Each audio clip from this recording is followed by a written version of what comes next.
Ces 5 dernières années, l'EMR s'est renforcé en augmentant son nombre d'adhérents, en rafraîchissant son image à travers un nouveau logo, en ayant des positions claires ou encore en réformant ses statuts pour rendre le mouvement plus moderne, plus démocratique, plus ouvert et plus paritaire.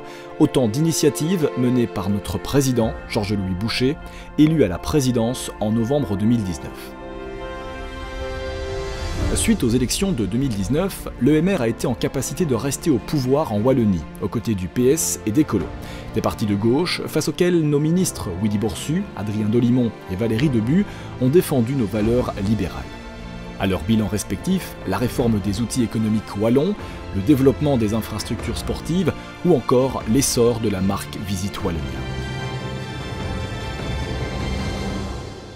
Dans le même temps, l'EMR retrouvait alors le pouvoir à la Fédération Wallonie-Bruxelles, après 15 ans d'opposition. Avec les mêmes partenaires, Pierre-Yves Géolet, Valérie Latini et puis Françoise Berthiaud, ont incarné le projet libéral à ce niveau jusqu'à la trahison du PS et des Colos, alliés aux communistes du PTB pour s'aborder le décret paysage. Le gouvernement n'a eu de cesse de travailler pour améliorer la qualité de notre enseignement.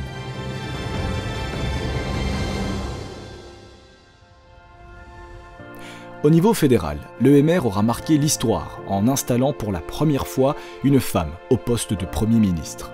Sophie Wilmès accède à la fonction en octobre 2019, à la tête d'un gouvernement en affaires courantes.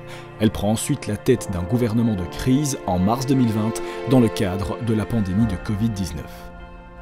Vivaldi, voilà là le nom du nouveau gouvernement fédéral formé en septembre 2020 sous l'impulsion de notre président Georges-Louis Boucher, réunissant 7 partis.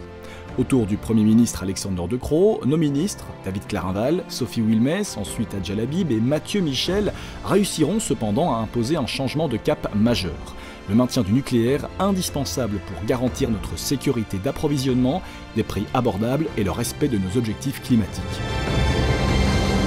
Au niveau fédéral, l'EMR obtiendra également des avancées importantes en matière de sécurité et de justice, dans un contexte où la menace terroriste est toujours bien présente, où plusieurs policiers sont tués durant leur service et où les trafics de drogue entraînent une spirale de violence dans les grandes villes.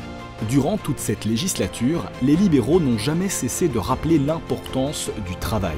Créer de l'emploi, mieux récompenser les personnes qui travaillent, épargnent et investissent, un meilleur accompagnement des personnes inactives vers le retour à l'emploi, c'est l'ADN du mouvement réformateur.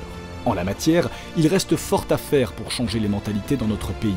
Cela reste un axe prioritaire du MR pour la prochaine législature, avec des projets à concrétiser à tous les niveaux de pouvoir.